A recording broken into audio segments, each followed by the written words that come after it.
Hi, this is Brother Barnes, and I have a question. What is the heavy metallic burning odor in the Memphis area in the air? What is this?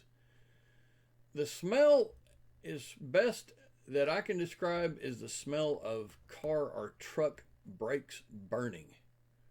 The first time I noticed this smell was in the fall or winter of 2021. I think it was on the southern loop of I-240 near the I-78 exit. It was actually west of there. It was so suffocating. I was thinking, if I lived in that area, how would my question was, how would I have a happy spirit with this? I don't know the answer to that question. Here's what kind of became interesting to me. I was in a chemistry lab myself tonight, June 7th, 2022, and I could smell this odor in the lab with all of the windows closed.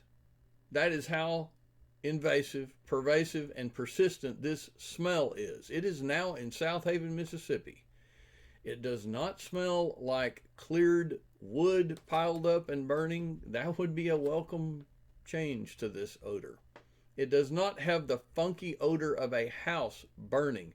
What is this smell? This is Brother Barnes. Think with me, please.